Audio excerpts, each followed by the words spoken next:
আসসালামু আলাইকুম। আমি তনুজার রান্নাঘরে আপনাদের আরো একবার স্বাগত জানাই। বাড়িতে মিষ্টি বানাতে গেলে অনেকের ক্ষেত্রে দেখা যায় মিষ্টিটা শক্ত হয়ে যায়। তো সেই জন্যে অনেকেই এটা ঝামেলার মনে করে বানাতে চান না। এ ধরনের সমস্যা থাকলে আমার আজকের ভিডিওটা দেখে নিতে পারেন। এখানে আমি অনেক ছোট ছোট টিপস শেয়ার করেছি যা ফলো করে মিষ্টি বানালে ইনশাল্লাহ আপনার মিষ্টিও পারফেক্ট তৈরি হবে।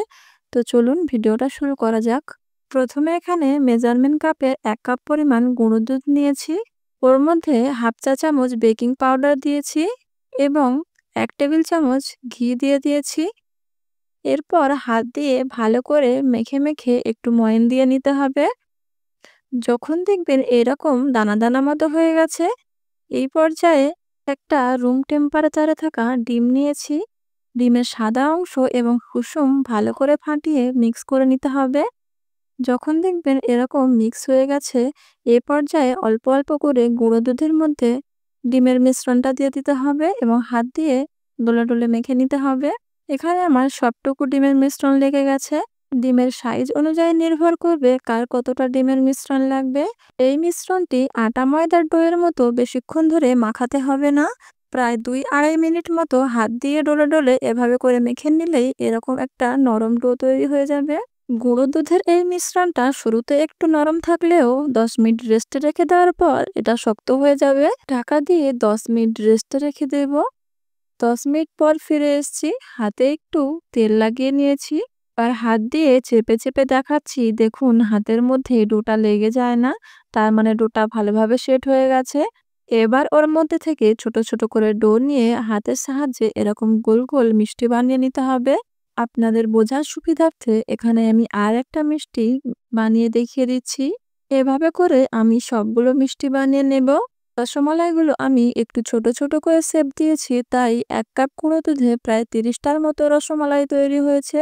একটা কড়াইতে 1 লিটার মতো খাঁটি গরুর দুধ নিয়েছি।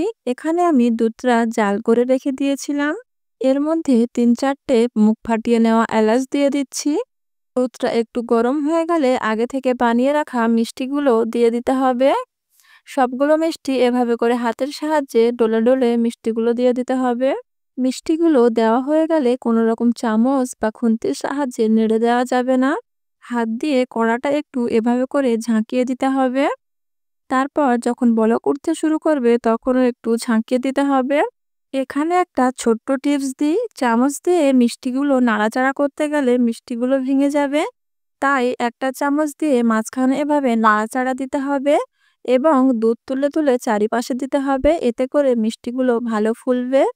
এরপর 10 সেকেন্ড মতো ঢাকা দিয়ে রেখে দেবেন। তারপর আবারও খুলে নেবেন, দেখবেন কতটা উপরে ফুলে উঠেছে। এভাবে করে 3-4 বার ঢাকা দিয়ে আবারও খুলে নেবেন। যখন দেখবেন দুধটা ঘন হয়ে এসেছে, ঠিক ওই পর্যায়ে একটা চামচে কর্নফ্লাওয়ার এবং ফুড কালার গুলিয়ে রেখেছিলাম দিয়ে দিলাম। গ্যাসের ফ্লেমটা স্লোতে রেখে আবারও 2 মিনিট মতো কুক করে নিলেই তৈরি হয়ে যাবে এরকম রসমালাই। ফ্রিজে রেখে ঠান্ডা করে নিয়েছি আধা ঘন্টা। এর মধ্যে যে এলাচগুলো দিয়েছিলাম এই পর্যায়ে উঠিয়ে নিতে হবে।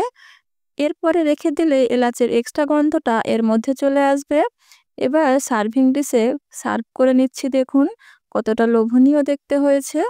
এইরকম ছোট ছোট টিপস অ্যান্ড ট্রিক্স ফলো করে রসমালাই বানালে আপনার মিষ্টিটাও খুব পারফেক্ট তৈরি হবে এবং খেতে অনেক টেস্টি হবে।